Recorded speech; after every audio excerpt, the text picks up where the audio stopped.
Gente, muito bem-vindos. Eu peço desculpas aí por ter desperdiçado 6 minutos do tempo de vocês sem áudio. Não sei o que aconteceu, vou exercitar o meu poder de síntese e quero aí agradecer a presença de todo mundo aqui no primeiro webinar GRI Reflexões. A GRI vai começar a fazer uma série de webinars em duas linhas, reflexões e mão na massa, né? Então, hoje a gente está no primeiro da reflexões. Eu sou chair do Conselho Consultivo da GRI com muita honra. Quero agradecer presença desde já dos nossos debatedores, Carlos Takahashi, CEO da BlackRock no Brasil, Fábio Perovic, CFA da Fama Investimentos, João Carlos Redondo, chair da Comissão de Sustentabilidade do IBGC, Pedro Mello, diretor-geral do IBGC. Muito obrigada a todos vocês pelo tempo, pelo conhecimento que vão compartilhar conosco. Também, obviamente, agradecer aos nossos apoiadores, Comissão Brasileira de Acompanhamento do Relato Integrado, Brandon, JVE e Pulsar.com. Muito bem, a GRI considera a governança o tema mais importante para a inserção da sustentabilidade nas empresas, tanto que os itens de governança são dados como materiais. Falando de governança, uma das premissas é a transparência, né? A gente sabe o quanto há de profissionais responsáveis e sérios que buscam exercitar o disclosure de sustentabilidade da maneira correta. Mas quando a gente vê algumas decisões empresariais levando a escândalos, a más tomadas de decisão, acidentes, a gente pode perceber ou inferir informação necessária para ajudar a evitar esses riscos operacionais e de imagem não chegou à alta gestão. A gente também pode inferir que essas informações poderiam estar com as áreas de sustentabilidade, mas não foram vistas e analisadas de forma estratégica. A pesquisa que vai ser apresentada daqui a pouco, que foi realizada por GRI e BGC no final do ano passado, tem o título de Perspectivas para Profissionais de Sustentabilidade e Conselheiros de Administração, ela indicou que os comitês de sustentabilidade para assessoramento aos conselhos de administração podem ser uma estrutura importante para ajudar a diminuir o risco dessa situação ocorrer. É isso que a gente vai conversar hoje, saber o que os nossos debatedores pensam sobre isso e se a gente tem algumas decisões concretas a tomar nesse sentido. Como vai ser a nossa dinâmica? A gente tem a apresentação da pesquisa, então, uns 10 minutos aí, que a Juliana Lopes, da Pulsar, com Maria Veloso, do JVE Consultoria, apresentem para a gente a pesquisa, elas foram responsáveis aí por esse trabalho.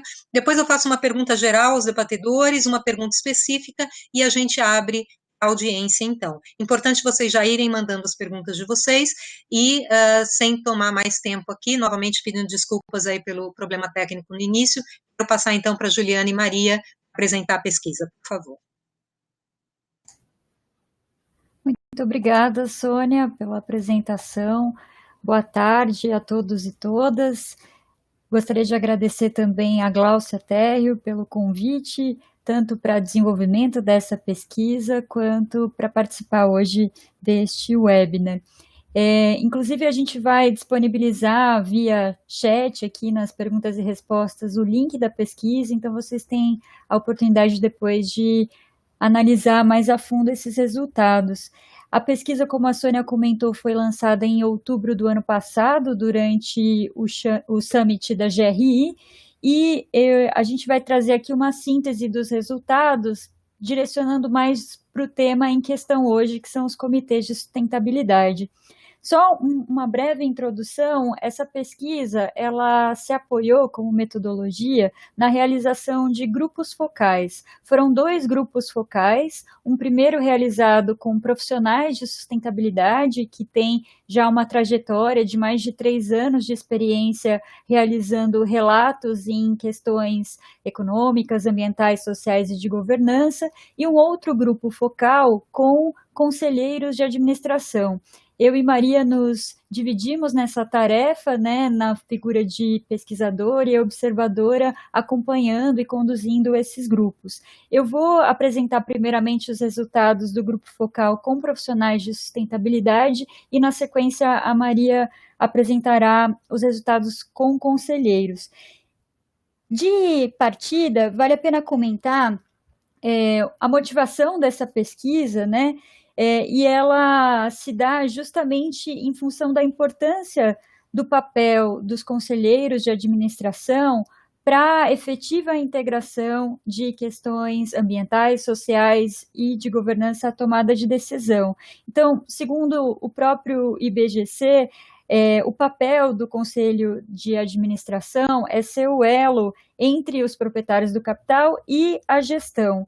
E, fazendo um paralelo, os comitês de sustentabilidade, eles têm também o papel de traduzir as informações da agenda de sustentabilidade, as informações ASG, para essas instâncias, né, tanto do conselho quanto da gestão.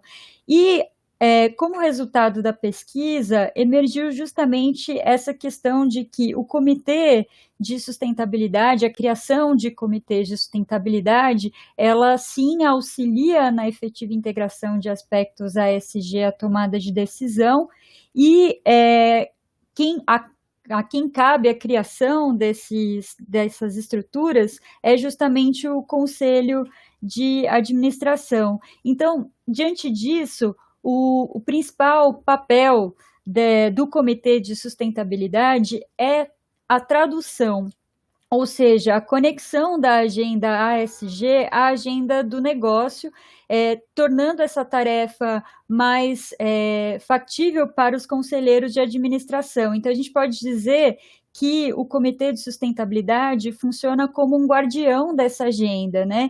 E cabe, então, aos profissionais de sustentabilidade, e uma vez que exista esse corpo do comitê, traduzir essas informações na perspectiva de riscos e oportunidades para o negócio, né? Então, aqui a gente tem uma síntese desses resultados do grupo focal com profissionais de sustentabilidade. Então, a linguagem foi um ponto bastante enfatizado, e vocês vão observar depois, a partir da apresentação da Maria, que os temas são coincidentes em alguns casos, mas a forma de entendimento é diferente. Então, algumas especificidades dos termos da agenda de sustentabilidade, como materialidade, por exemplo, na percepção de um conselheiro, isso diz respeito à gestão de riscos e oportunidades. Então, essas adequações são importantes para que, no fim do dia, a gente tenha uma única agenda de negócio que seja levada adiante pela tomada de decisão embasada em aspectos não só econômicos, mas também de forma equilibrada com aspectos ambientais, sociais e de governança. Então, essa visão sistêmica e gestão sistêmica de riscos e oportunidades é importante, e cabe aos profissionais de sustentabilidade e aos comitês de sustentabilidade particularmente traduzir isso na linguagem do negócio.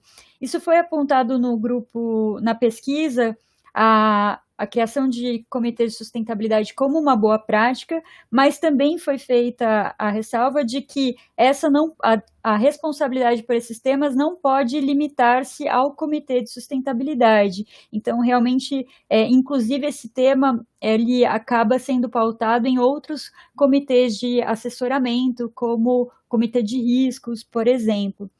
Então, em resumo, acho que a gente pode dizer que o Comitê de Sustentabilidade é o guardião dessa agenda e assessora o Conselho de Administração a levar esses temas para a gestão e ter uma visão do negócio para garantir a perenidade e a resiliência do negócio. As decisões precisam ser tomadas com base não só no vetor, no driver econômico, mas também ambiental, social e de governança. E eu acho que, sobretudo agora, né, que a gente está lidando com esse cenário de crise trazido pela pandemia, o senso de urgência é ainda maior, porque essa crise vem cobrar respostas para problemas que a gente já tinha identificado, mas que ainda não estavam na ordem do dia. Então, acho que é um ponto de inflexão importante dentro da discussão ASG e de sustentabilidade de maneira mais ampla. Eu vou passar a palavra, então, agora para a Maria, para detalhar para vocês os resultados do grupo focal com conselheiros de administração. Olá, boa tarde a todos. Olá, boa tarde a todos. Estão me ouvindo? Sim, lhe ouvimos bem, Maria. Ok.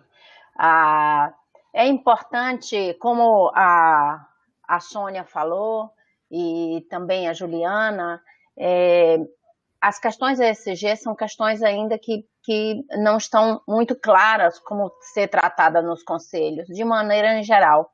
Então, e mesmo em algumas empresas que ocorrem, que existem os conselhos, essas questões não são bem encaminhadas. Então, a questão de conversar com os conselheiros foi entender quais são, na verdade, depois de ouvir os profissionais de sustentabilidade, qual é, na verdade, a visão dos conselheiros sobre sua responsabilidade nessa questão.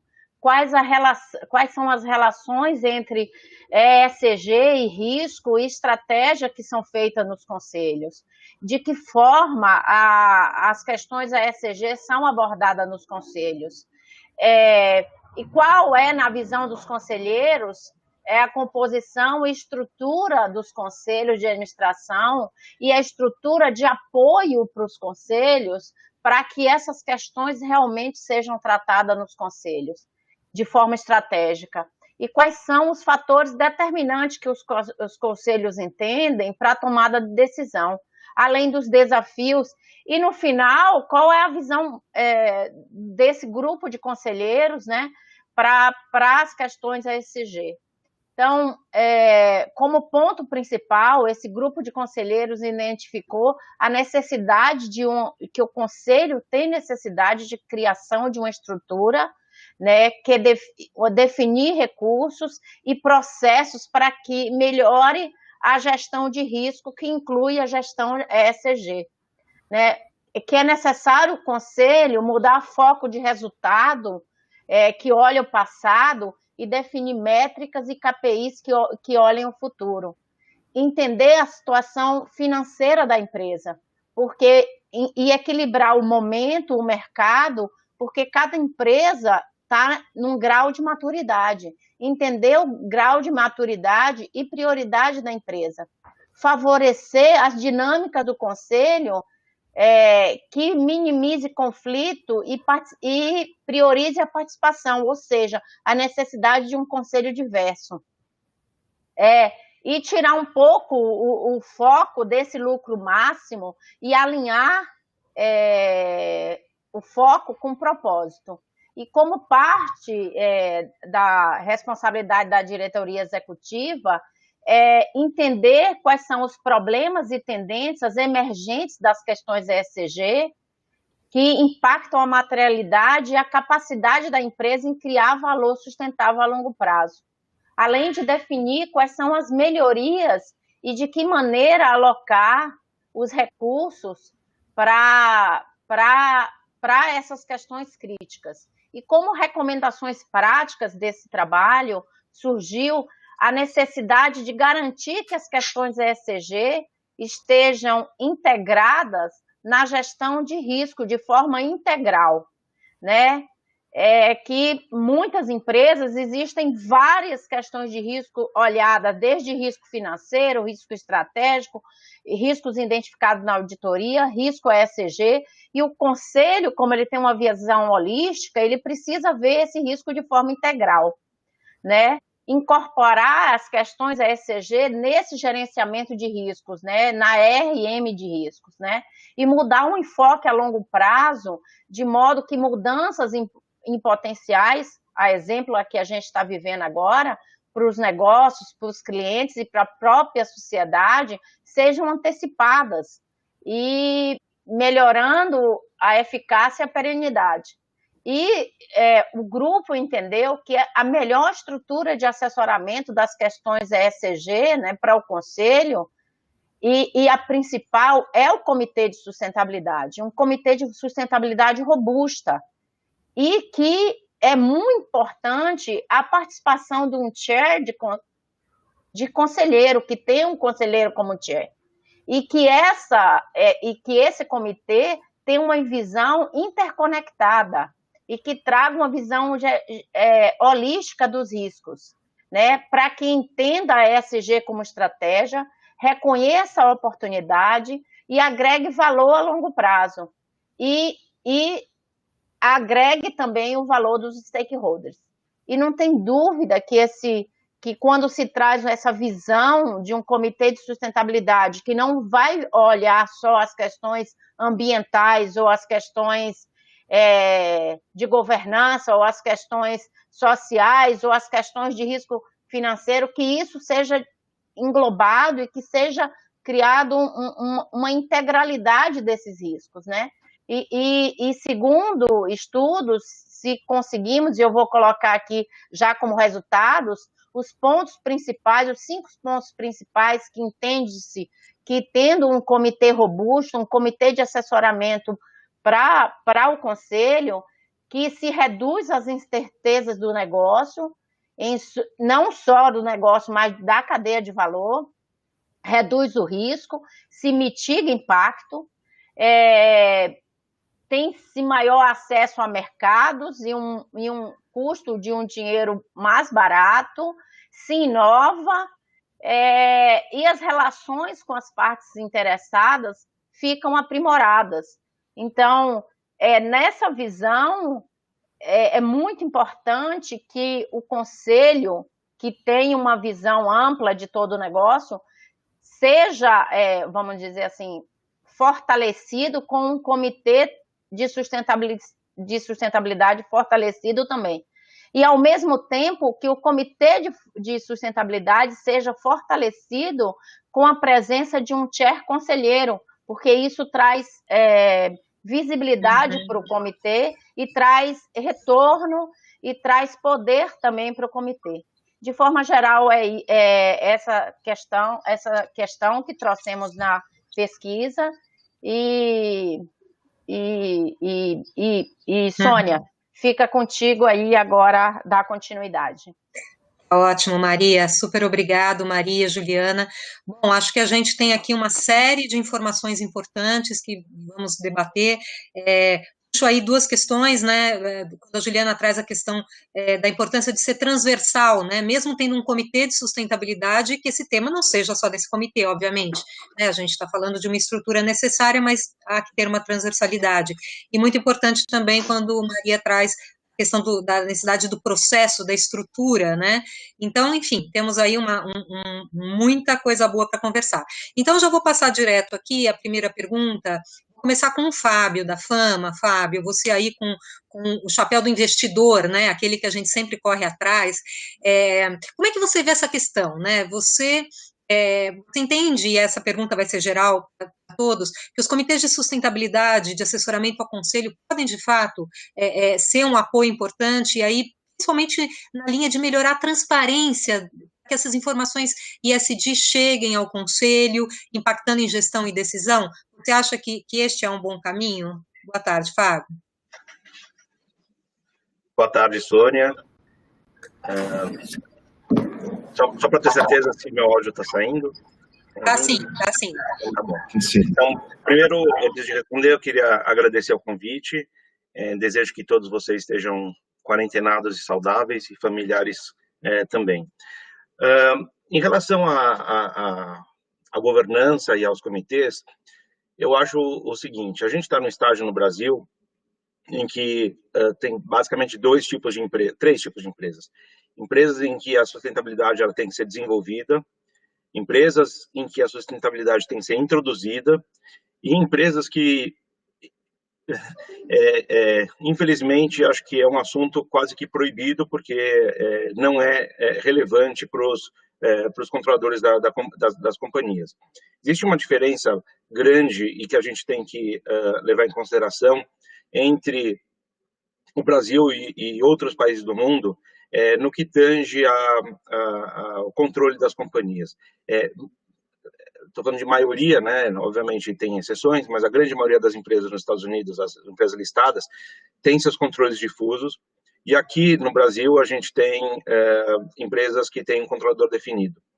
E por que isso é relevante? Porque quando você tem um controlador definido, e esse controlador ele não incorporou ainda a cultura de sustentabilidade, não é o comitê, ainda que haja um comitê, ele não vai ter legitimidade para transformar a companhia. o comitê pode até existir de fato, de direito, mas talvez, entre aspas, para inglês ver, porque eventualmente isso é importante, mas não necessariamente ele vai ser atuante. Ele pode até trazer informações para o conselho, mas não necessariamente essas informações elas vão ser incorporadas ou elas vão entrar em alguma agenda ou jornada de desenvolvimento da sustentabilidade.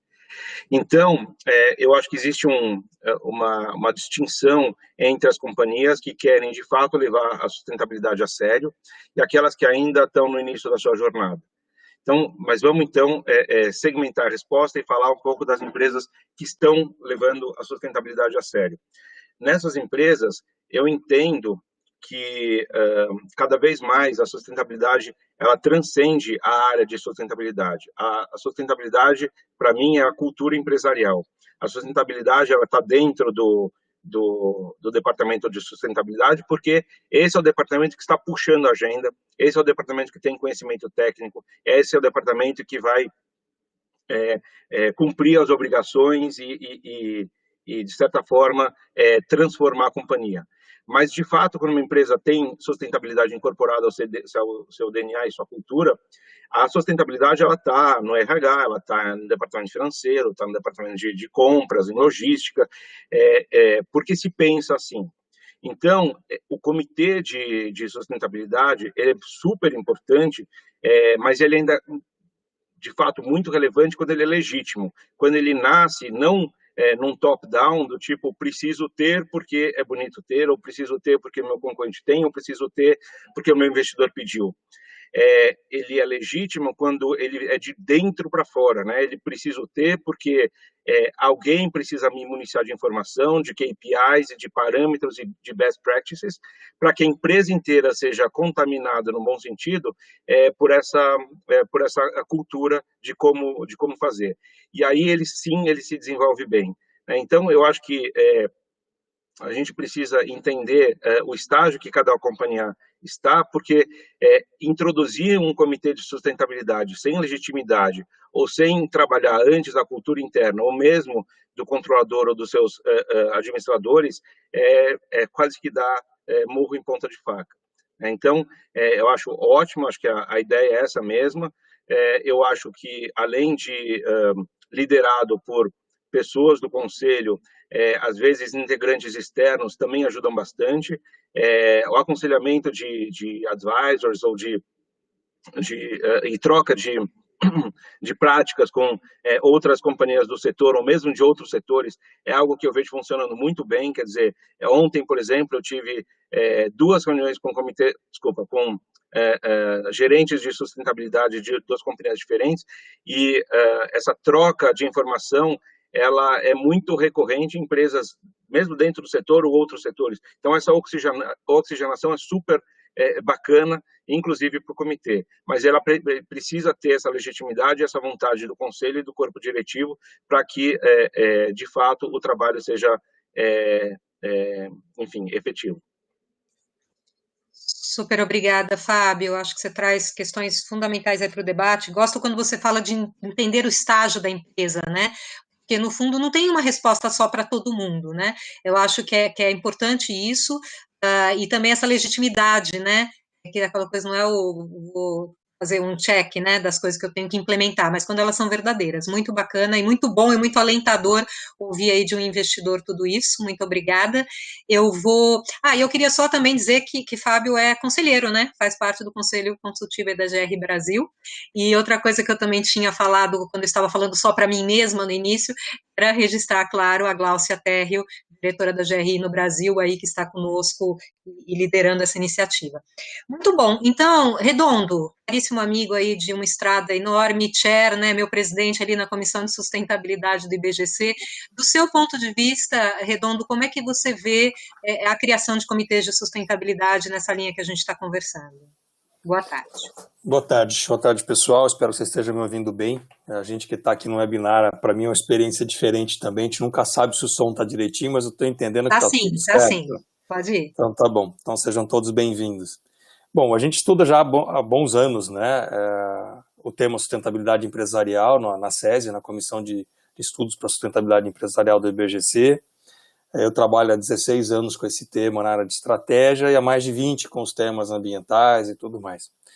O que eu tenho percebido, né, quando a gente olha para a responsabilidade de implementação de uma agenda ESG na empresa, cabe à liderança, cabe ao executivo. O nível de consciência do principal executivo é que vai determinar o sucesso dessa agenda no dia a dia, porque o dia a dia do negócio é tocado pelo executivo.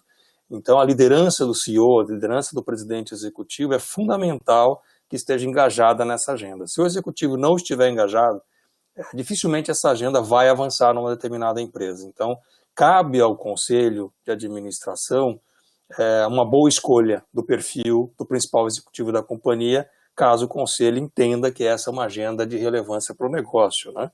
Então, se a gente está pensando que a responsabilidade de implementação dessa agenda é do executivo, cabe então ao conselho de administração essa responsabilidade de entender também do tema, né?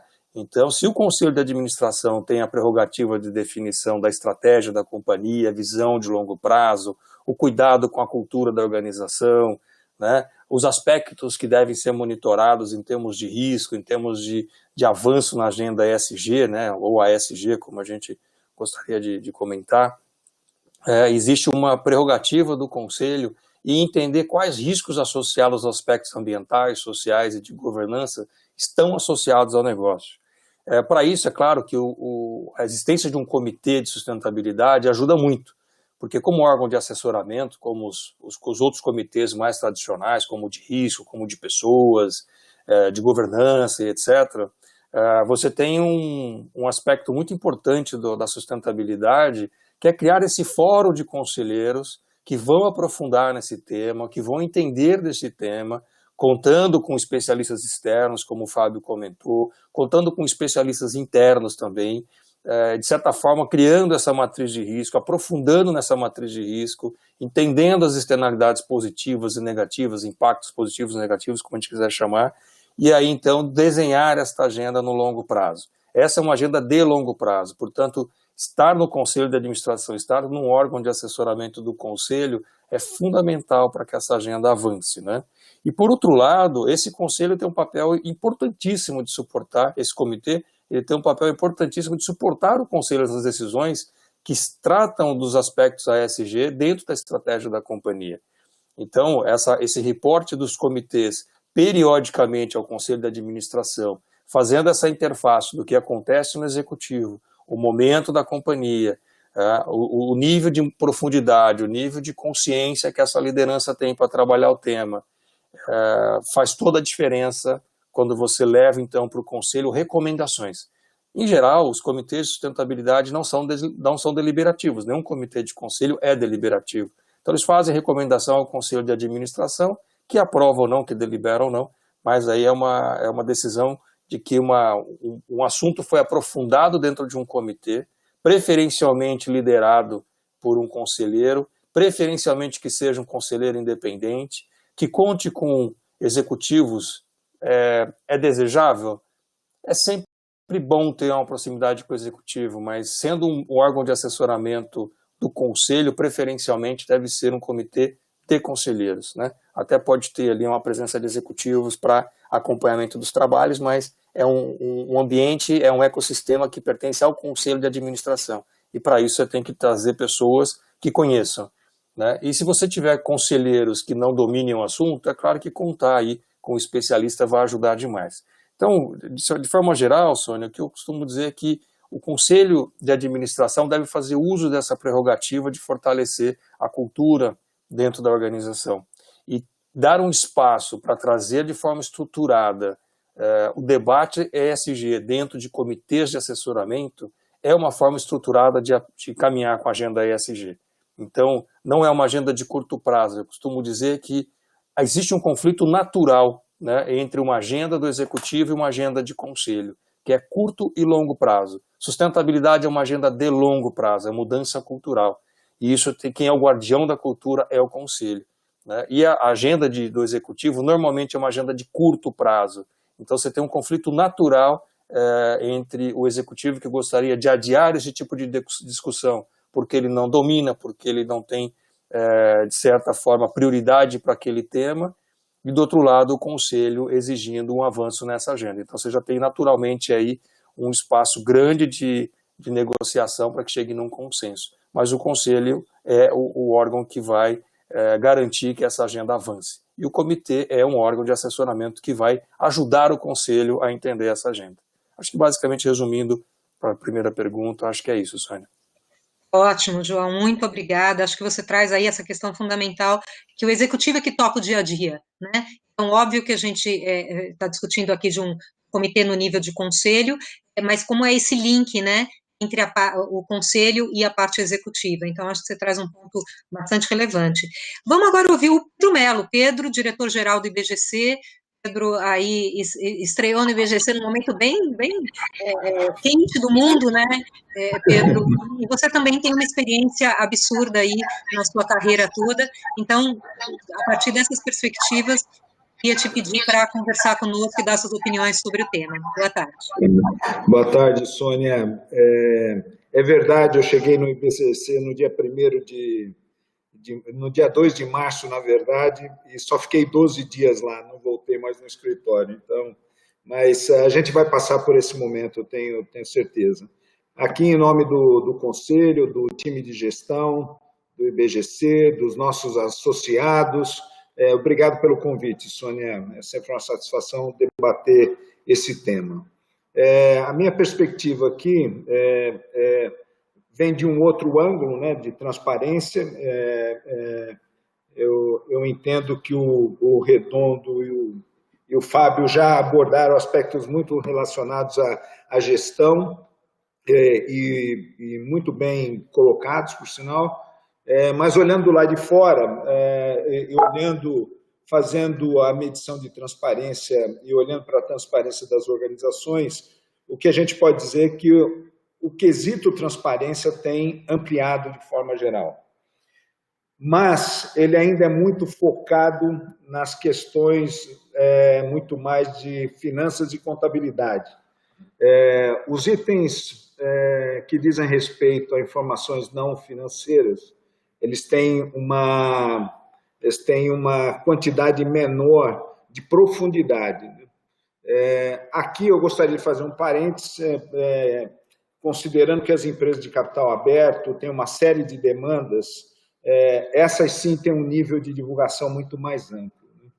Mas isso fica claro quando a gente olha algumas pesquisas. Então, tem uma pesquisa recente do IBGC, com a Ernst Young e com o Tosino e Freire, que dá aí a percepção dos investidores, né? Fica claro nessa perspectiva de que os investidores não conseguem compreender muito o que acontece dentro das organizações, o site ou as comunicações dizem pouca coisa para os investidores. Se contactar as organizações, sempre tem uma postura mais defensiva e, sem dúvida nenhuma, um formalismo muito grande que já foi abordado aqui na forma de condução do assunto. Se a gente vai olhar uma outra pesquisa, que não diz respeito à ASG diretamente, mas diz respeito à transparência internacional, aquele estudo da transparência internacional, o Brasil tem uma nota baixa de forma geral do ponto de vista de transparência. E um pouco mais adiante, uma outra pesquisa sobre Carbon Disclosure Project, 129 empresas brasileiras foram analisadas e só 53% delas não conseguiram fornecer informações relevantes. Só 4 empresas desse grupo ficam no conceito mais elevado, o conceito A. 4 brasileiras, de 129 brasileiras pesquisadas. Então, quando a gente olha o arcabouço de transparência, a gente tem uma fotografia onde tem um espaço grande ainda aí para ser explorado. Aí eu abro um pouco a questão das companhias fechadas e das companhias abertas. As companhias fechadas, até porque o alcance da regulação tem uma limitação, é muito mais difícil ver transparência. Então, apesar de vários vários setores hoje demandarem transparência, inclusive dos seus fornecedores, e entender onde estão os seus clientes, né? Mesmo assim, ainda há um grupo muito grande de organizações, principalmente as fechadas, que divulgam, e o assunto ASG, então, fica mais distante ainda. Já as companhias abertas têm todo um arcabouço de divulgação, seja o formulário de referência, o Pratique e Explique, os relatórios da administração, sustentabilidade, tudo isso tem aí uma informação muito mais ampla, muito mais qualificada, e aí eu dividiria um pouco no que já foi falado anterior. Tem empresas que têm que viver muito próximo da sustentabilidade, então tem uma profundidade maior na divulgação nesses quesitos. Outras atuam em áreas que são mais distantes da sustentabilidade e mesmo assim fazem algum tipo de trabalho no entorno onde elas operam. Mas, então, aí tem muito mais informação disponível. Então, em resumo, né, essa questão de transparência, ela esbarra nessa questão da essência e da forma, que também já foi comentado aqui, né? Ou seja, às vezes eu estou muito mais preocupado com aquilo que eu vou divulgar do que exatamente eu estou executando, né? Então, é a conexão com a realidade. Tem uma linguagem muito técnica, normalmente muito técnica, e com uma dificuldade maior para quem está do lado de fora compreender. Se privilegia muito mais quantidade de indicadores do que, às vezes, qualidade. E aquela questão, né, eu vou fazer porque é obrigatório e talvez economizo naquilo que eu poderia falar de forma mais voluntária. Os comitês em si, o Redondo já abordou, eu entendo que os comitês têm todas as atividades, né, de priorização, adequação aí da agenda, levar os temas principais e planejar os temas principais com o conselho. Eu vejo como efetivo sempre que você tem um comitê, mas tem que ter essas características aí já abordadas, de que o conselho está em sintonia com esse comitê, assim como os acionistas. Então, Sônia, de forma geral, transparência ainda tem um espaço relevante, que a gente pode continuar evoluindo, mas eu acho que o mais importante do que isso é olhar para a transparência e observar que há um desejo genuíno de evoluir essa agenda.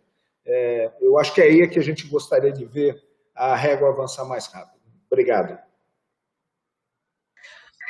Oi, Pedro, muito obrigada. Acho que você traz um tanto de realidade aqui, né, para a gente, que é fundamental quando você fala aí que os conselhos ainda são muito focados, né, na questão de finanças, de contabilidade, e que as questões chamadas não financeiras, né, tem um grande debate aí sobre esse termo não financeiro, mas que de uma certa forma acaba sendo menos aprofundada a discussão com esses temas. Então, é um dado fundamental aí para a gente reagir, e aí a diferença de companhias fechadas e abertas na transparência, ótimos pontos para a gente poder avançar aqui. Eu vou agora fazer uma segunda rodada de pergunta. O Cacá já está conosco, daqui a pouco ele vai entrar como painelista e aí ele vai ter um tempinho maior para reagir na primeira e na segunda, tá? Só para localizar aí a questão para quem está nos ouvindo. Cacá, a gente já te coloca como painelista. Então, eu quero voltar para o João agora. João, você teve uma das primeiras experiências em criação de um comitê de sustentabilidade quando você estava na Duratex, né? Então, eu queria trazer aí a questão do case. Você contar para a gente, aí brevemente, quais foram os desafios, quais foram os aprendizados, como escolher membro, como definir qual o papel do chair, enfim, conta para a gente de quem viveu uma experiência de criação de um comitê, como isso se deu. Por favor, João. Já faz bastante tempo, hein, Sônia? Então, vem lá de 2009, né? Você é bom de memória, é verdade, faz tempo.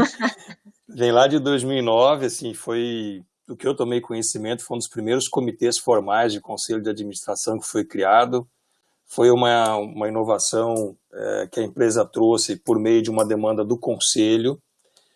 Essa demanda surgiu de um acordo de acionistas que que tinham essa prerrogativa porque o tema ambiental era muito caro e naquela época a agenda ambiental era muito forte no Brasil. A empresa tinha, de fato, no seu mapa de assuntos prioritários as questões ambientais. A gente não entendia muito bem como conduzir essa agenda dentro da estruturação dessa agenda dentro do conselho, porque como executivo a gente tem uma visão bastante operacional de tudo o que acontece, né? Mas foi um sucesso, né? Assim, esse comitê ele partiu primeiro de uma demanda do conselho, uma importância de que o conselho definiu que essa era uma forma estruturada de evoluir na compreensão da agenda de sustentabilidade. Não é uma agenda fácil, é uma agenda que na maioria se classifica nos valores intangíveis de uma companhia, não está na contabilidade, agora muito recente aqui isso acaba aparecendo de alguma forma na contabilidade, que valores intangíveis vieram a partir do novo padrão de contabilidade, do IFRS, começaram a surgir na vida dos executivos, mas existia uma questão cultural, né, de compreensão desses temas tão difusos, porque a primeira preocupação é como encadear uma discussão no conselho, que está habituado a trabalhar temas financeiros e estratégicos, em que você traz aspectos como diversidade, como cultura, né, uma questão de risco é muito mais fácil de compreensão, mas como é que você traz, como é que você compõe, então, essa estrutura, né? Então, não foi difícil à época, então todo o conselho era composto, todo o comitê era composto por conselheiros e presidido por um conselheiro independente. Partimos do princípio da criação de regimentos internos para que toda a dinâmica do comitê estivesse presente nos padrões de um conselho, né? Foi registrado em ata, então era um comitê formal, tudo isso ajudou no encaminhamento dos assuntos, ainda mais nas deliberações pelo conselho a partir das recomendações do comitê. É claro que o amadurecimento do comitê vem ao longo dos anos, né? Então, à medida que os temas vão ficando mais complexos, que a resiliência da companhia é testada com relação aos aspectos ESG, ao mesmo tempo o ambiente de negócio fica mais complexo e aí o comitê teve que desdobrar uma estratégia para o executivo e junto com o executivo uma agenda de longo prazo, que na época era uma agenda de médio prazo, mas foi fundamental para você colocar o assunto dentro de uma lógica em que todos pudessem compreender como desenrolar isso ao longo do tempo, né? Então essa demanda, só para a gente resumir, veio do conselho, foi um aspecto de convicção, você pode ter um comitê que venha de um aspecto de conveniência para resolver uma questão de pressão externa, eu acho que esse talvez tenha menos oportunidade de colher bons frutos disso. A definição da estrutura também de governança do comitê foi muito importante, definir o presidente ou o coordenador desse comitê, o primeiro secretário, formalizações de atas, registros de atas internas, publicação das atas resumidas para o mercado, dando transparência para isso, né? A construção do regimento foi quando eu me aproximei do IBGC e me formei como conselheiro em 2011, porque imagina eu como executivo navegando entre conselho e executivo, né? Então era um nó na minha cabeça que eu não entendia a quem eu devia responder. As demandas então já não estavam mais circunscritas ao executivo, mas ela tinha uma navegação direta com o conselho. Foi quando me formei em conselheiro de administração no IBGC em 2011, né? Mas a agenda ela foi bastante estruturada no sentido de trazer primeiro um mapa de risco, de entender as externalidades. Veio depois uma agenda proativa com ações afirmativas da companhia, criação dos indicadores de desempenho. Eu acho que está isso no nosso mindset no Brasil, especialmente nas empresas nacionais, em que a gente quer medir tudo, né? Então foi um desafio criar esses indicadores de sustentabilidade, as dimensões que seriam medidas, o que seria priorizado, tempo e recursos sempre vão competir com outras agendas da companhia. E o fato da empresa à época ter uma estrutura formal respondendo ao presidente e matricialmente ao conselho, é claro que ajudou muito, né? E houve então uma sensibilização da estrutura como um todo, o que valorizou bastante essa agenda de comitê. A rotina e a dinâmica de prestação de contas do comitê ao conselho é algo também que tem que ter bastante cuidado. Deve ter uma estrutura muito bem formalizada, estruturada, muito bem registrada dentro dos aspectos daquilo que é levado, porque, ao contrário de que muita gente pensa que sustentabilidade é um tema bastante leve e tranquilos quando a gente fala de meio ambiente, a gente fala de diversidade, de inclusão, de investimentos sociais, a gente fala de governança. O dia a dia é um tema bastante caro e bastante complexo, né? Porque muitas vezes o Pedro falou bem disso, você terá que dar transparência a assuntos que normalmente a empresa não gostaria. Mas o melhor caminho a se tomar é que dê transparência nesses temas que devem ser encaminhados, devem ser endereçados e ao longo do tempo resolvido. Cabe ao Conselho dar esse trabalho de transparência junto aos seus stakeholders, dizendo de coisas boas, sim, mas eu acho que o comitê ele traz essa provocação, né, de tratar os temas bons, que todo mundo gosta de falar, mas também tratar dos temas ruins que estão em construção e que devem ser resolvidos, né? Então, essa é a diferença de uma empresa que ao longo do tempo, aí, por meio da atuação do comitê e por meio da sensibilização do executivo, acaba tratando problemas de uma forma muito mais transparente e endereçado sem qualquer tipo de conflito, né? Então, acho que é um pouco disso. E uma coisa importante é essa prestação de contas ao Conselho, né, que o comitê deve fazer, e com certeza essa alimentação que o comitê traz ao Conselho de temas que são aprofundados num fórum bastante específico, retroalimenta o plano estratégico, né? Num dado momento, a empresa entendeu que deveria trazer um especialista externo para contribuir em temas mais complexos, o que também foi muito bom para conhecimento desses temas, né? Então, para o meu fechamento, eu diria que é necessário compreender o momento da empresa. Acho que o comitê não cabe a todas as empresas. O Fábio foi muito feliz quando ele classificou em algumas empresas que estão no momento certo ou ainda a serem desenvolvidos, né?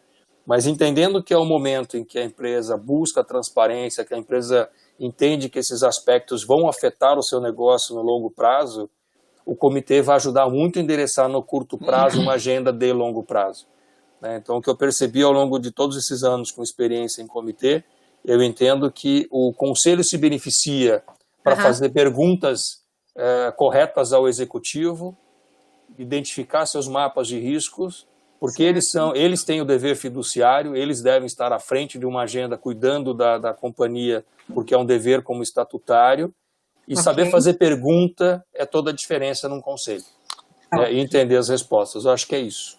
Acho que muito bom. Não, muito bom, João. E foi o que você falou, 10 anos, né? Então, sem dúvida, foi uma experiência super pioneira aí, e bacana saber como se deu, né? E quando essa demanda vem de uma forma legítima, de novo, corroborando com a fala do Fábio, faz toda a diferença, né? Eu vou voltar para você, Pedro. Aí eu queria te pegar e eu vou falar com você, depois com os investidores, e a gente vai abrir tem várias perguntas chegando aqui da plateia.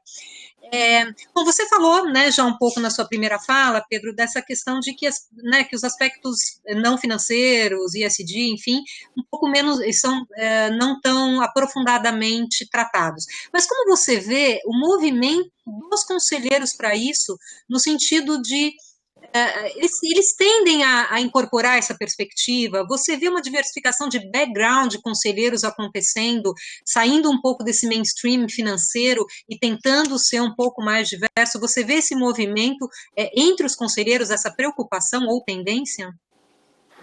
Sônia, eu vejo isso como um item relevante. Aqui a gente tem um fato interessante, porque eu acho que a gente tem, antes do Covid e depois do Covid, né? Eu acho que tem um momento aí para reflexão, até porque o social está bastante exacerbado nesse momento. Então, eu vejo aí que muita coisa vai ficar como legado desse momento difícil para a gente. E um legado positivo, né? Principalmente no tema ESG.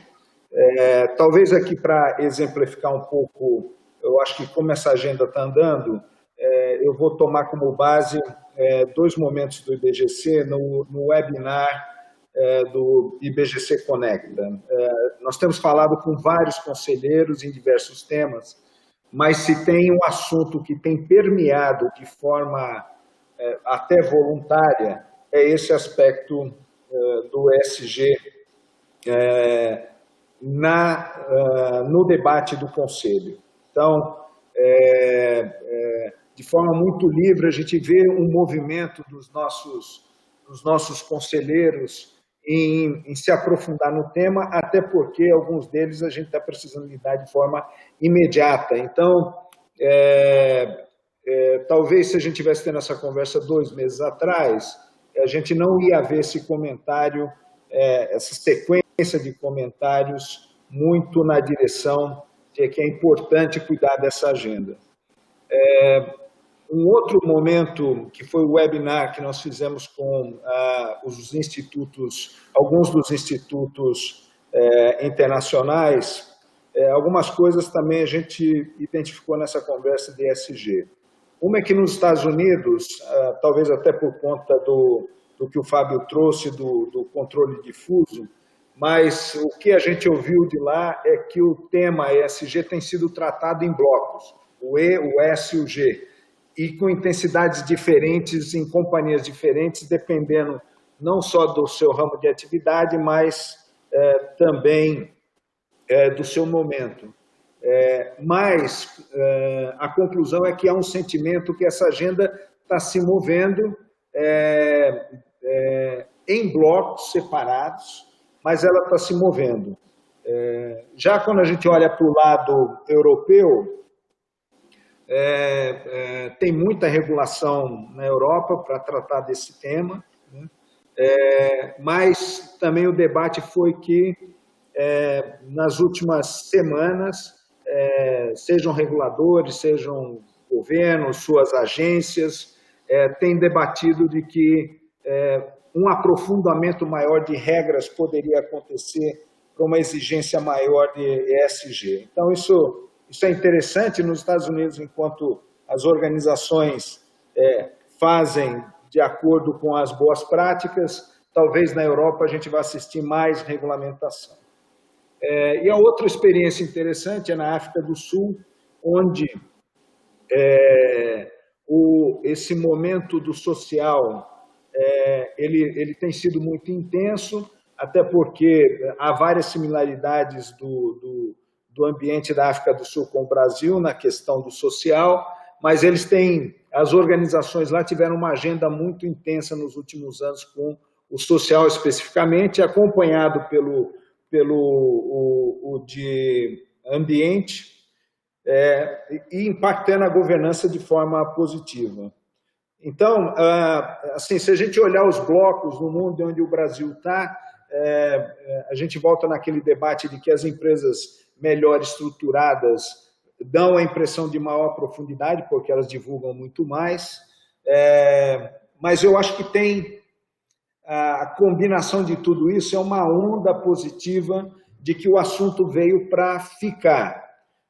Eu acho que a nossa dúvida é com relação à intensidade, se aquele debate de curto e longo prazo, trazido pelo Redondo, como é que ele vai se comportar depois que a gente sair da crise. Mas eu diria que o assunto veio para ficar, enquanto talvez 2 meses atrás haveria dúvida se a gente entraria nesse debate ou não. Eu acho que daqui para frente esse debate vai estar muito mais intenso, seja pelo ativismo dos próprios investidores, que a gente vai ouvir o Kaká aqui daqui a pouco, seja pelo ativismo da sociedade de forma geral, dos funcionários, das organizações, dos consumidores que têm sido muito ativos, né?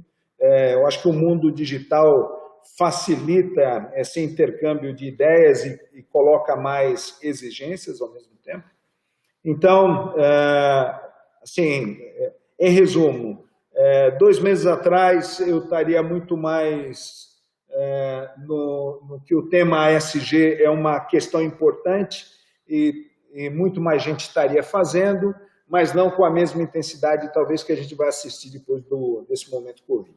Obrigado. E Pedro, obrigada. É muito acelerado, né, esse movimento. É bom te ouvir, que é um pouco do que a gente tem visto aí, do que vai vir pela frente. Eu agora vou para os nossos investidores, vou voltar para eles agora. Fábio, vamos falar de background, então, dos conselheiros, né? Quer dizer, vocês, com o poder aí do investidor, vocês olham para o background dos conselheiros, para a diversidade na composição dos conselhos onde, das empresas nas quais vocês investem. E aí eu vou aproveitar e já vou colocar duas perguntas que estão chegando, que eu vou fazer que tem a ver com isso. Tem uma pergunta que diz isso, que a demanda de investidores estrangeiros tem aumentado para que os conselheiros tenham conhecimento desses temas socioambientais e apliquem na estratégia da empresa, né? Então, assim, primeiro, se vocês olham isso no background, e se vocês acreditam que a diversidade no conselho potencializa a sustentabilidade e a performance das companhias, é uma outra pergunta. Fábio, contigo.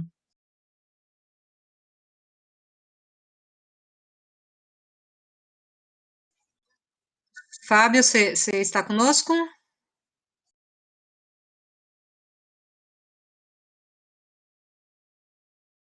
Eu vou fazer o seguinte, o Fábio, eu recebi aqui uma mensagem, o Fábio caiu, está voltando, coisas do nosso novo mundo, né? Eu vou passar para o Kaká. Kaká, você está conosco, mas se não mudou o cenário, você só vai falar, a gente não vai ver a sua imagem, mas de qualquer forma, muitíssimo obrigada por se juntar a nós. Kaká, como eu vou te fazer duas perguntas em uma, que foi a primeira que eu fiz ali para a turma. Primeiro, do seu ponto de vista, a criação de comitês de sustentabilidade de assessoramento ao Conselho é um instrumento valioso, um instrumento que, de fato, pode promover mais a transparência das questões ESG e, consequentemente, embasar melhor as decisões corporativas, né, do ponto de vista, então, do comitê. E depois queríamos ouvir você aí nessa questão do background dos conselheiros, né? Os conselheiros, vocês aí, do ponto de vista de investidor, e BlackRock, obviamente, aí com todos os holofotes, por ótimos motivos, vocês cobram uma diversidade de background dos conselheiros das empresas em que vocês investem? Super bem-vindo, Kaká. Bom, primeiro, obrigado pelo convite, bom estar com vocês. Desculpa aí a forma aí que eu estou entrando. No final das contas, eu acabei ficando assim, sem a possibilidade de conectar com o desktop, então estou aqui tentando por iPhone. Acabou dando alguns problemas, me desculpem aí os transtornos e por vocês não terem a minha imagem aí também. Mas vamos lá. Com relação aos comitês, eu não tenho dúvida que até ouvi uma boa parte da apresentação do João sobre a experiência do comitê lá na Duratex, né? E acho que ali fica bem claro o quanto a criação de um comitê tem relevância. E aí, trazendo um pouco algumas experiências que eu tive, algumas passagens como conselheiro e também como nós enxergamos, né, na BlackRock, enquanto área de governança e stewardship, sem dúvida nenhuma, a criação de comitês traz um nível tanto de transparência quanto de entendimento do conselho, porque no final das contas os comitês têm uma função muito forte de assessoramento do conselho de administração, e somente dessa forma você consegue introduzir com relevância que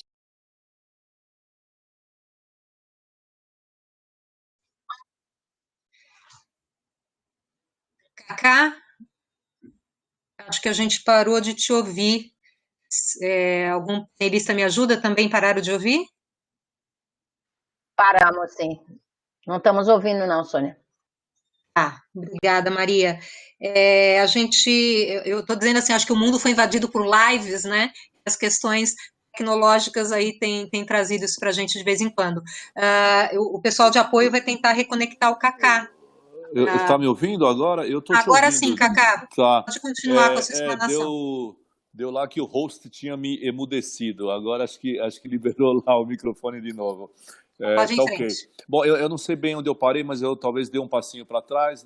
Na verdade, eu estava comentando sobre a importância dos comitês, da criação dos comitês e particularmente de sustentabilidade. Falava um pouco da experiência como conselheiro, né? E de fato a criação de comitês traz um nível de relevância, de transparência.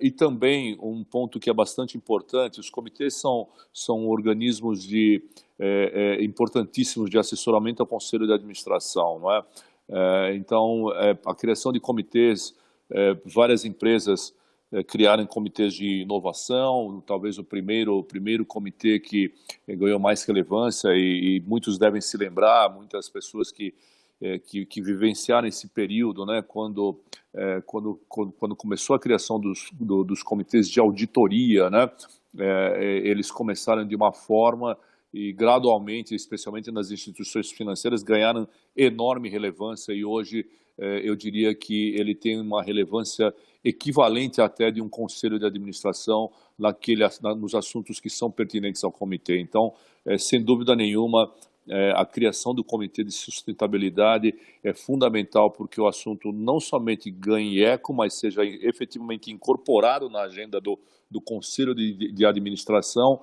e assim faça parte de uma orientação estratégica de longo prazo efetivamente. Então, com relação ao Comitê de Sustentabilidade, eu não tenho a menor dúvida. Não é?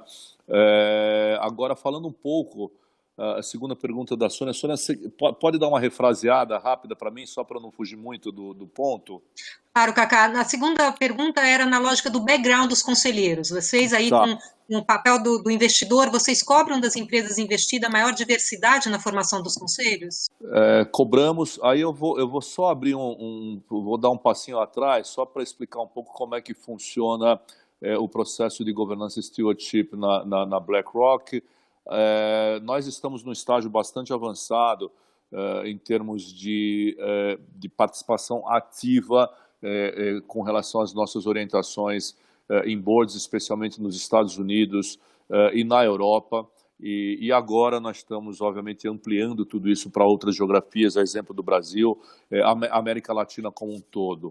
Né? E até pela complexidade e pelo tamanho do mercado brasileiro, o nosso esforço maior de conversas em torno das nossas recomendações e orientações começaram por outros países aqui na América Latina. Infelizmente, fomos pegos aí pelo Covid-19, exatamente na semana em que o nosso pessoal de stewardship estava fazendo visitas aqui no Brasil. Eles tiveram que voltar correndo para Nova York, mas inclusive tivemos uma passagem lá pelo IBGC, fizemos uma conversa por lá.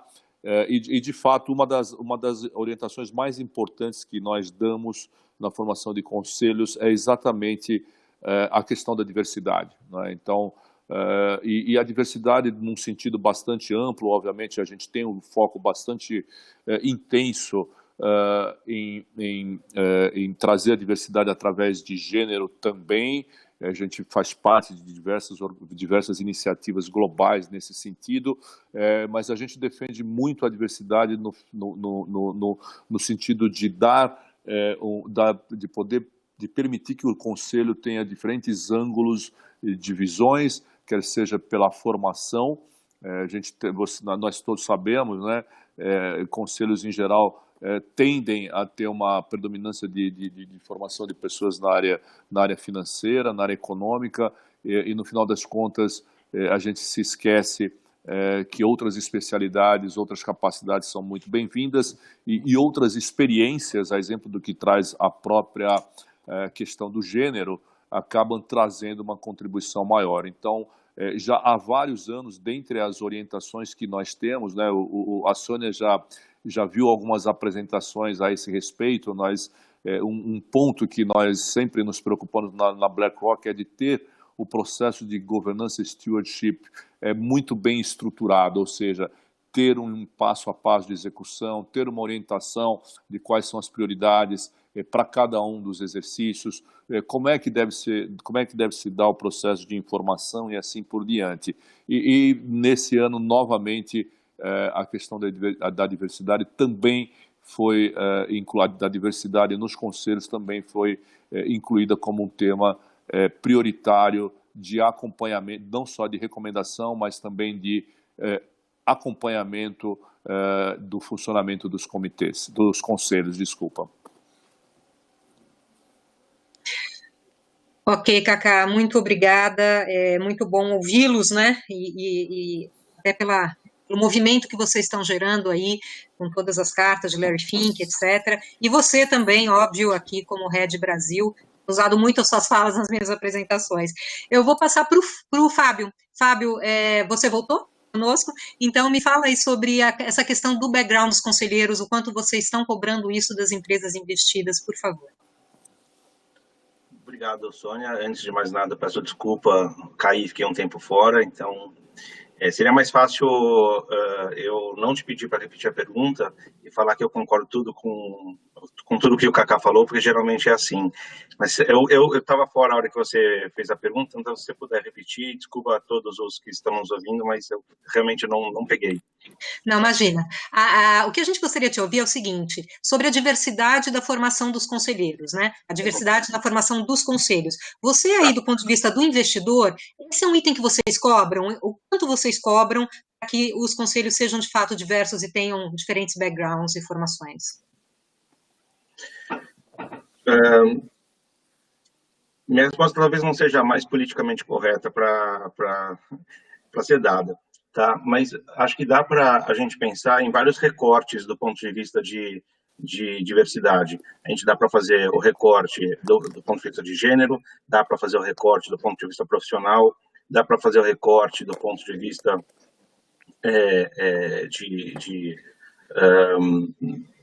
enfim, de cor e etc. Então, é óbvio que quanto mais diversidade a gente agrega ao conselho, melhor ele é.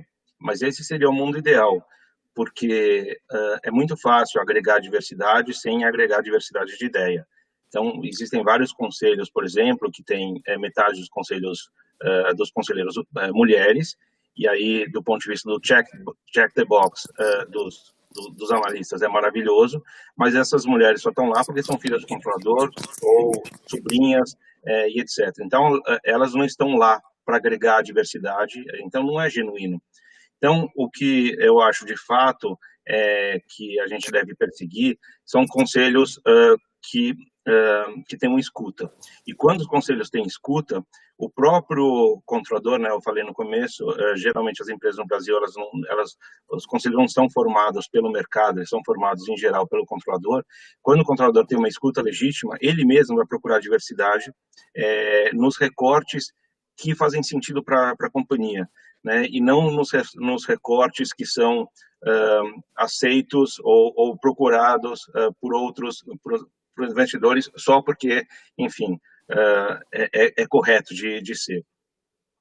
Então, só contando um pouco de experiência pessoal, eu acho que o primeiro conselho de administração que eu integrei na minha vida foi bastante frustrante. Eu tinha o sonho, antes de sentar no meu primeiro conselho, de que eu ia sentar numa mesa com 10 pessoas extremamente inteligentes, discutindo sobre o futuro das companhias e etc. E não foi, de fato, isso que eu encontrei, né? Foi um conselho que mais discutiu o passado do que o futuro, numa periodicidade que não fazia muito sentido. E, de repente, eu achei que aquela era uma experiência única e, à medida que eu fui participando de outros conselhos, eu vi que aquilo era mais uma tônica, né, mais uma regra do que exceção. É claro que existem conselhos de fato legítimos. Então, o que a gente tem que buscar? A gente tem que buscar controladores que, de fato, usem o conselho de administração como um órgão legítimo de apoio e não um órgão para atender uma obrigação legal.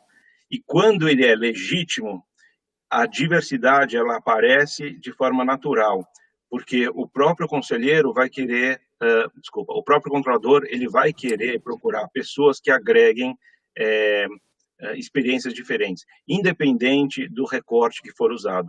Então, eu acho que a gente de fora ficar analisando um conselho de administração por gênero, por profissão, por cor, não faz muito sentido. E aí vai ter que entender muito caso a caso, e é isso que a gente procura. Muito bom, Fábio. Eu gosto quando você fala essa coisa do genuíno, né? Porque no fim a gente está falando de verdade, né? O quanto essas questões de fato estão acontecendo e aí a consequência de uma diversidade naturalmente fazendo sentido para a companhia. Também acho que isso é importante, né? Não existe uma solução para todo mundo. Então, super obrigada pelas suas ponderações. Bom, eu tenho uma tarefa bastante inglória que é nos próximos 15 minutos, 20, tentar dar conta das perguntas, que estão sendo muitas. Eu vou fazer o seguinte, eu vou fazer 2 perguntas aqui, e vou pedir para que vocês 4, Pedro, Kaká, João, Fábio, fiquem à vontade para responder uma ou outra, ou as 2, Então, eu vou fazer essas duas perguntas e depois faço a passagem aí, porque o online não é tão... A gente não consegue olhar nos olhos, né, e fazer conversas visuais. Então, eu vou pedir na sequência aí Pedro, João, Cacá e Fábio, ficando à vontade para tecer comentários sobre essas duas e, eventualmente, também comentários sobre o que já foi dito, tá bom? A primeira pergunta, ela até reforça aí a fala do João, no sentido do longo prazo, e pergunta se esse conhecimento, então, sobre essa agenda deveria ser integrado nos cursos de administração, economia, gestão, engenharia, comunicação, em pós-graduação. Então, um pouco da questão da academia entrando dentro dessa lógica. A segunda pergunta fala de startups e pequenas e médias empresas. Então, a pessoa diz que já vê bons resultados sendo alcançados nessa agenda ESG em startups e pequenas e médias. E faz uma pergunta assim, valeria implementar, mesmo que fosse um petit comitê, gostei disso, o petit comitê de sustentabilidade, acho que fazendo aí uma analogia com o cenário dessas startups e pequenas e médias. Então, vamos lá? Eu acho que eu falei Pedro primeiro, né? Você pode reagir às duas, a outros comentários, Pedro, fica à vontade. Eu gosto de Pedro I, me lembra um pouco da história do Brasil. Entendi. Mas com relação à primeira pergunta, essa questão do endereçamento, sem dúvida, sempre que o ecossistema de educação se envolve, faz a diferença, né?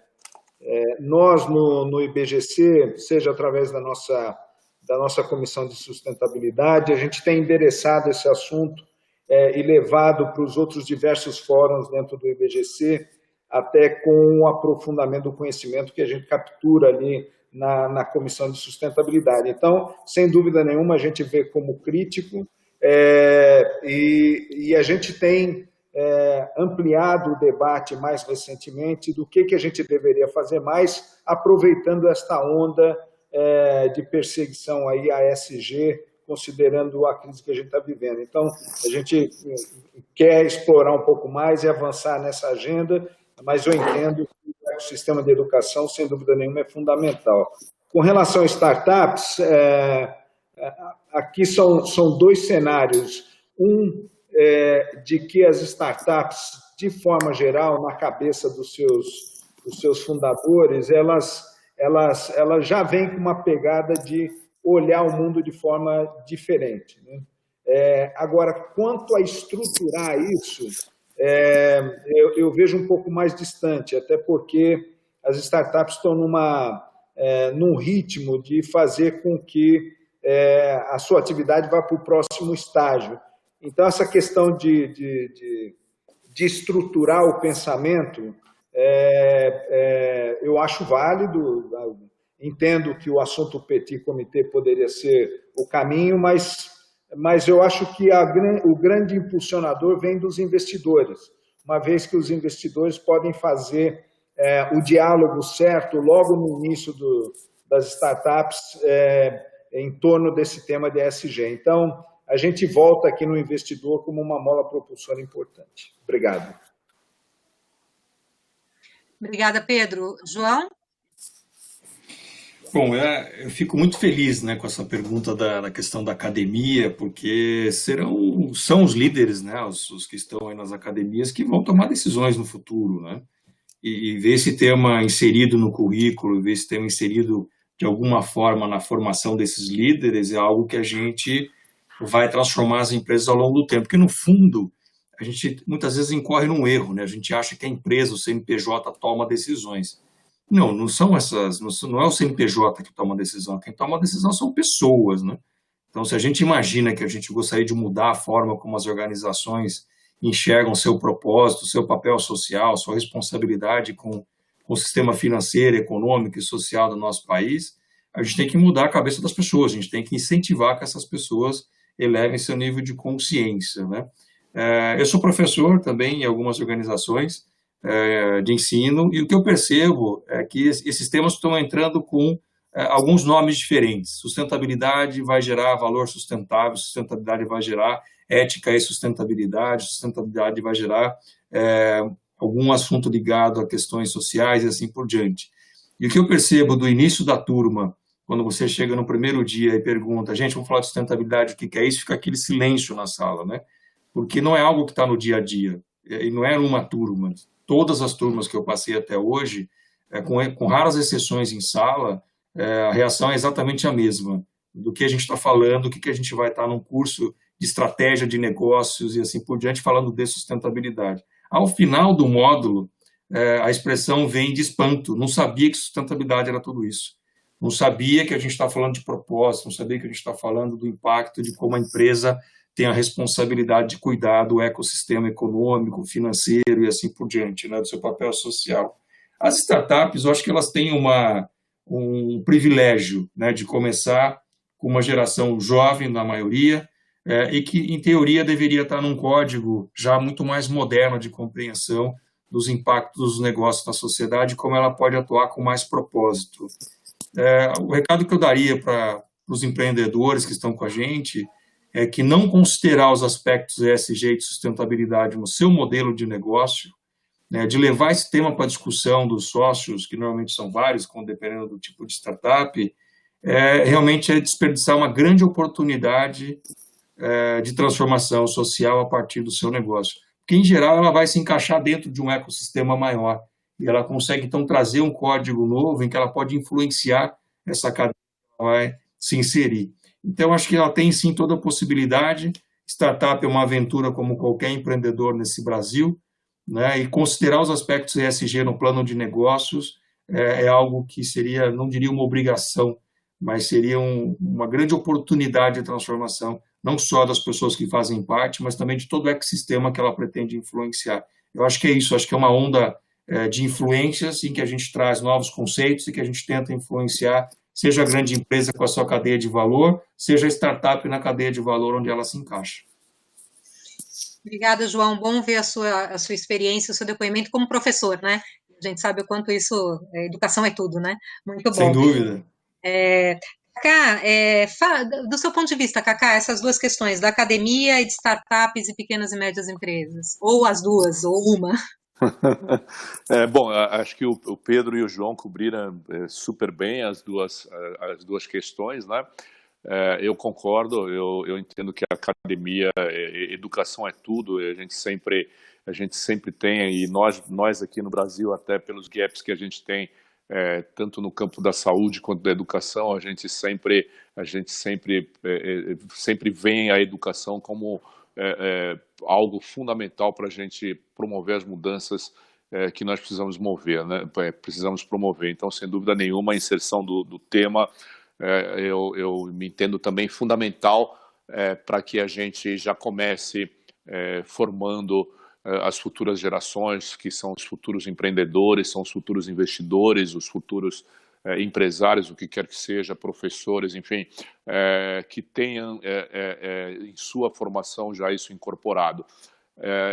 Tem um ponto que, aliás, o Fábio, né? O Fábio faz alguns comentários que sempre me traz muita admiração, né? E ele, por esses dias, ele fez um comentário que tem muito a ver com a academia e educação e tem muito a ver com startup também, né? Que é a questão geracional. A questão geracional tem uma importância muito relevante, né? Nisso tudo. E as novas gerações, que são essas gerações que tanto estão na academia, quanto as que estão começando os seus empreendimentos, começando a sua vida de investidores também, essas novas gerações já vêm com um mindset bastante diferente, seguramente da minha geração e de outras gerações anteriores a eles, né? Então, isso traz um alento muito positivo e quanto melhores ferramentas a gente prover para essas novas gerações que estão vindo aí, nós vamos estar ajudando ainda mais a eles construírem tanto um background acadêmico focado no longo prazo, focado nas questões ambientais, sociais, de governança, atreladas às questões econômicas, e nós também, na medida em que isso migre para as startups, e aí sim, eu às vezes assim, se esse petit comitê, ou o que quer que seja,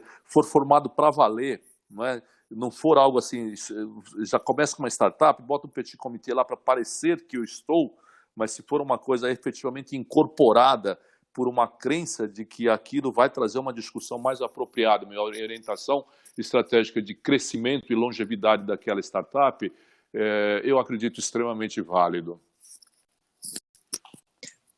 Obrigada, Cacá. Fábio? Não sei se eu vou ter tanto a acrescentar, mas acho que a gente tem que levar em consideração que o Brasil tem um problema crônico em relação à questão acadêmica. A gente tem pouca pesquisa de tudo, né? E da área de interesse aqui de sustentabilidade, enfim, também falta pesquisa. Então, eu acho que empresas interessados no tema deveriam incentivar pesquisas acadêmicas. Eu acho super importante, mesmo porque uma percepção que eu tenho é que a sustentabilidade ela é muito regional, ela não é global.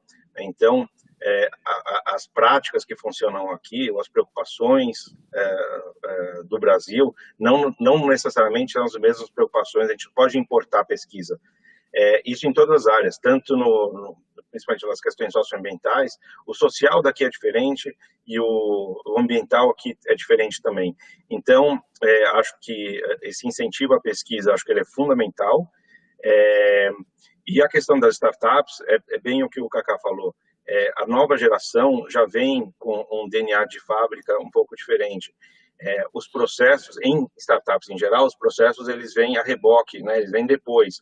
Então, ele primeiro faz e depois escreve o processo, que é totalmente diferente das grandes empresas multinacionais, onde o processo já existe e as pessoas acabam seguindo um determinado protocolo, um determinado processo. Para mudar o processo é muito difícil, porque tem muita gente envolvida, porque o processo já é histórico, porque tem uma questão inercial.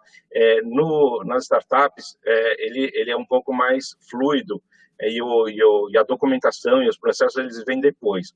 Então, eles vêm, como a gênese de tudo isso vem dos founders, né, que nessa nova geração, eles já vêm com essa questão de sustentabilidade embutida.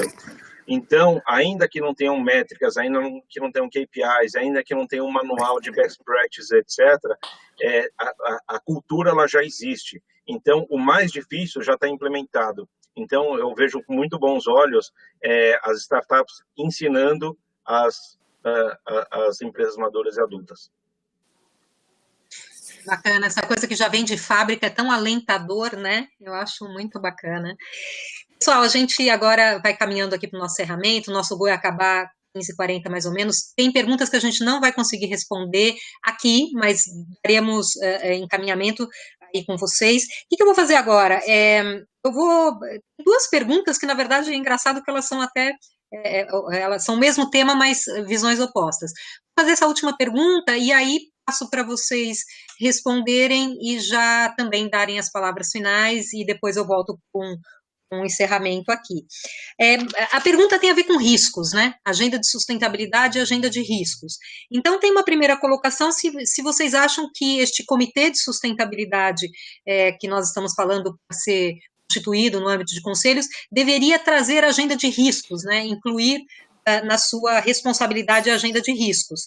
E aí, paralelamente, uma outra pergunta vai na linha de se vocês acham que deveria se segregar esta agenda, na verdade, não aí no âmbito do conselho, essa pergunta no âmbito executivo, se as áreas de risco e ESG deveriam ser separadas. Enfim, por trás das perguntas é um pouco a visão de vocês para as questões de risco sendo tratadas em comitês ou áreas. Redondo, quando for para você, por favor, e responde para a gente, vou contar aí com a concisão de vocês, tem uma pergunta para ti assim, a instalação do comitê na Duratex teve efeitos práticos no curto prazo, aumentando a conformidade ambiental da operação? Acho bacana também porque traz cases, né? Então, voltando aqui na sequência que eu tenho usado, Pedro, vou começar com você, por favor, a questão de riscos. Sônia, eu acho que colocar os dois, eu nunca refleti a respeito, talvez o Redondo possa falar um pouco mais por conta da experiência dentro da comissão, mas por tudo que eu compreendo do AFG, da sustentabilidade, a gente falou aqui em ter uma agenda de de médio e longo prazo, a gente falou de ter a convicção estratégica que esse é o caminho que a gente quer perseguir. Eu acho que essa agenda em si já dá um escopo bastante amplo para um comitê de sustentabilidade. A agenda de risco, ela vai tocar em diversos outros pontos da organização que vão além do ESG. Eu não misturaria as duas. Agora, sem dúvida nenhuma, o Comitê de Sustentabilidade, assim como todos os comitês, sempre tem uma intersecção. Sem dúvida, o Comitê de Sustentabilidade deveria ser fonte para as questões de risco que estão sendo executadas em outros grupos.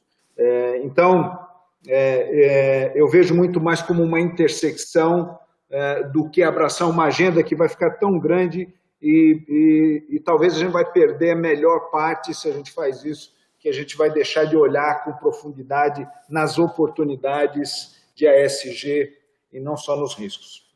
Obrigado, Sônia, foi um prazer estar aqui com vocês. Super obrigada, Pedro. A gente que agradece aí o seu tempo, a sua colaboração, ideias.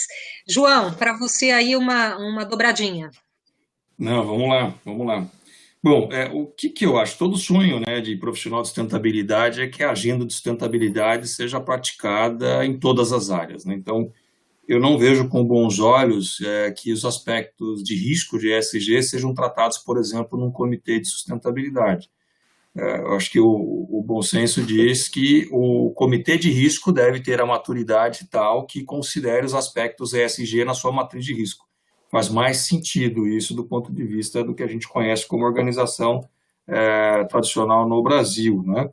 Segregar esses temas talvez depende muito da posição do próprio conselho, né? Se aquele tema específico exige um acompanhamento do risco inerente para a companhia e que existe ali uma certa preocupação com a renovação da liderança no executivo, talvez o Conselho traga essa posição para um reporte matricial ao Conselho para evitar filtros nesse caminho, mas é uma decisão individual de cada organização do ponto de vista de maturidade de processos, né?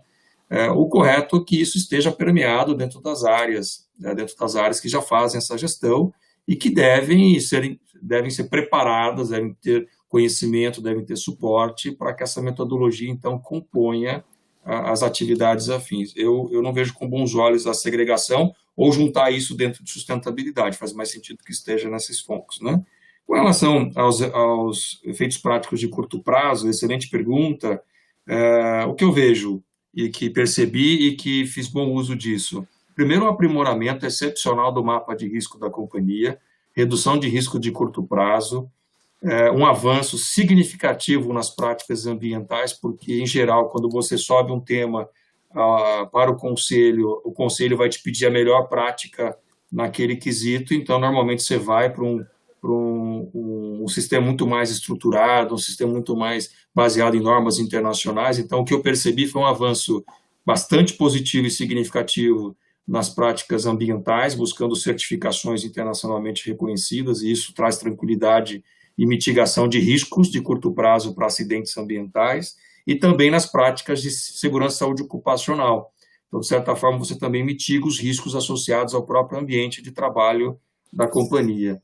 Isso tudo, houve uma melhoria significativa de curtíssimo prazo, quando a gente olha para um horizonte de 3 anos, em que você praticamente zera acidentes nas operações e que você tenha um mapa, um controle, um processo, uma cultura de segurança ambiental, uma cultura de segurança ocupacional, em que você não vai despender mão de obra em afastamentos, custos com afastamentos, aquilo que nenhum empresário gostaria, que é notificar a morte de um funcionário em algum acidente ocorrido em operações. Isso desapareceu. Então, de certa forma, os ganhos foram significativos. Quanto custou isso no resultado, no bottom line da companhia? É difícil mensurar, porque essa é uma agenda que a gente está falando dos intangíveis. Então, quanto custa tornar uma empresa mais atrativa para jovens talentos? Quanto vale você ter a sua reputação e marca admirada pelo mercado? Quanto vale você atrair fundos de investimentos que sejam menos especulativos e que, de fato, trazem uma agenda positiva para a companhia? Difícil mensurar, né? Então, a gente entra num campo que não dá. Mas eu acho que é isso. Espero que eu tenha respondido. Agradeço super a oportunidade de estar aqui com você discutindo um tema tão oportuno e tão atual. E qualquer dúvida, estou à disposição também. Obrigada, Redondo, e incrível ver os bons resultados, né? De novo, muito obrigada aí pela sua liderança na SESI e por trazer para a gente um case tão concreto. Kaká, contigo agora, essas questões de risco. Obrigado, Sônia. Na minha visão, o ESG, as questões de sustentabilidade, né, e aí o ESG, né, Sônia, na verdade, ele tem que ser incorporado, ele tem que ser o centro de uma empresa, tem que ser o core de uma empresa, né? Então, no final das contas, não se trata de achar um lugar para incorporar, se deve ser considerado como um risco específico ou se isso ou aquilo. Por exemplo, na questão de um comitê de risco, eu entendo que o ESG tem que estar integralmente incorporado no comitê de risco, assim como tem que estar integralmente incorporado num comitê de inovação, tem que estar incorporado integralmente num comitê de pessoas, tem que estar integralmente incorporado no conselho de administração da empresa. Eu acho que esse ponto de onde é que fica melhor, onde é que isso ou aquilo, eu acho que não pode ser o centro dessa discussão. Na minha cabeça, ESG permeia toda a empresa, porque ela tem que passar a ser o centro da empresa, pela amplitude, abrangência e profundidade do assunto, porque nós estamos falando de perpetuidade de uma empresa e longo prazo. Então, se você não incorpora dentro daquilo que é pertinente a cada uma das áreas, se você não incorporar efetivamente as questões ambientais, sociais e de governança, de fato, você sempre vai ficar na adjacência. E não é para ficar na adjacência, é para ficar no centro. E é isso. Obrigado, Sônia. É um prazer aí estar com o Pedro, prazer estar com o Redondo e com o Fábio novamente. E parabéns aí pela iniciativa para o GRI. Acho que é uma discussão super importante. E felizmente estamos tendo uma semana bastante intensa, né? E é muito bom ver esse assunto aí sendo discutido com tamanha abrangência durante esse período. Muito legal. Obrigada, Kaká. A gente que agradece aí de novo o seu tempo, sua disponibilidade. Fábio, não vai brigar comigo dizendo que você já não tem mais o que falar, caríssimo conselheiro do Conselho Consultivo da GRI. Passo aí para você, Fábio, suas visões de risco. Você sempre tem muito o que falar. Tá bom, vamos lá. Sustentabilidade até 10 anos atrás era visto por grande parte das empresas, não vou generalizar, como uma área de risco, né? Então, poxa, eu preciso mitigar o meu risco ambiental porque, então, preciso cuidar bem dos meus processos, eu não quero tomar uma multa e etc. Ele era visto muito mais como uma gestão de passivos do que, de fato, como a gente vê a sustentabilidade hoje. Claro que existe se você tem uma agenda, uma jornada de sustentabilidade, você está efetivamente correndo menos risco, mas existe um desenvolvimento de oportunidades também, mas é uma questão cultural, né? Então, uma empresa que é gerida com a cabeça, com o DNA de sustentabilidade, ela é uma empresa que está focada muito mais como o Kaká falou agora, na sua perenidade e no desenvolvimento do longo prazo. Então, se você combina um comitê de risco com sustentabilidade, a gente vai ficar arraigado àquela visão passada de sustentabilidade, onde sustentabilidade é tentar mitigar risco e não desenvolver uma maneira de gerir. Sustentabilidade, para mim, ela está incorporada, ou deve estar incorporada, em todas as áreas da companhia, que as estratégias que a área comercial pensa seus produtos, que a área de compra pensa seu suprimento, no NPS que está na relação com seus clientes, etc. E não necessariamente na parte do risco, não, eu quero fazer um produto assim porque eu não quero tomar um processo do meu cliente porque o produto vai vir com defeito. Não é isso. Eu quero agradar o meu cliente, eu quero encantar o meu cliente, eu quero fazer do jeito certo porque... com isso, a minha marca ela fica mais poderosa, eu consigo mais pressão de preço e assim sucessivamente. Então, se a gente inclui risco dentro de sustentabilidade, a gente dá 2 passos para trás e começa a falar de sustentabilidade como processo e não como fim. E aí eu acho que a gente tem que pensar de uma outra maneira. Eu acho que a gente tem que trazer a sustentabilidade de uma maneira holística para a companhia, com método de gestão e não de contenção de risco.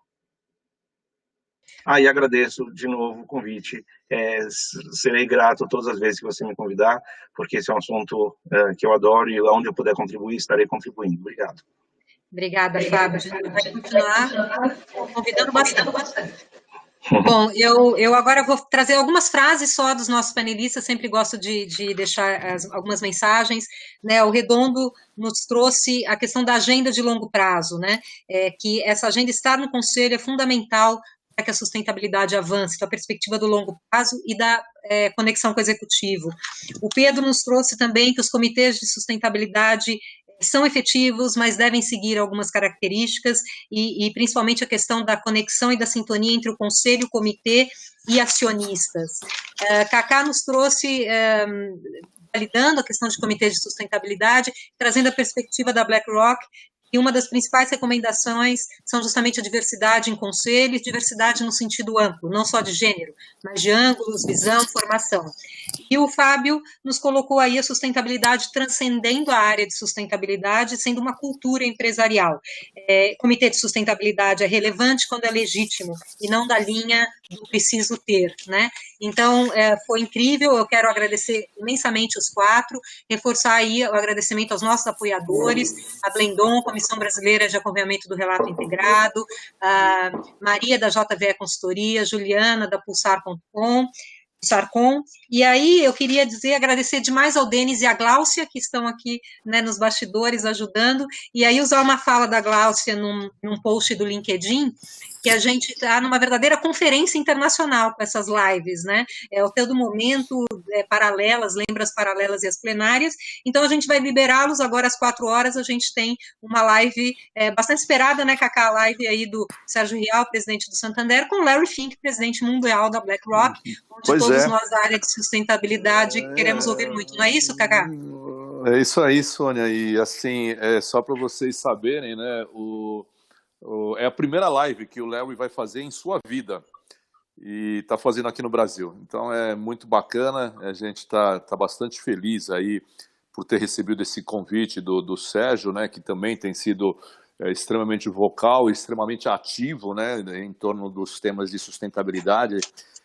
Então vai ser uma fala super bacana, com certeza vamos ter muitos insights, e sempre que eu te vejo, Sônia, tem alguma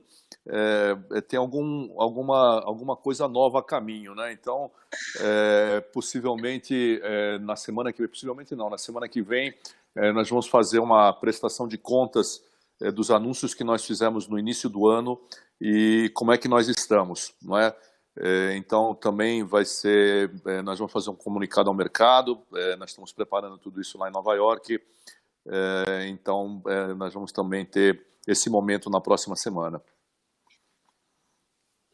Maravilhoso, insider information aqui para todo mundo que estava conosco, incrível, Cacá. Muito obrigado, Gláucia Térrio, querida diretora da GRI Brasil, muito obrigada a todos. Stay safe, fiquem bem. Tchau, tchau. Todos nós, legal. Tchau, pessoal. Até logo. Até mais, tchau, obrigado. Até logo, tchau a todos, obrigada. Muito obrigada.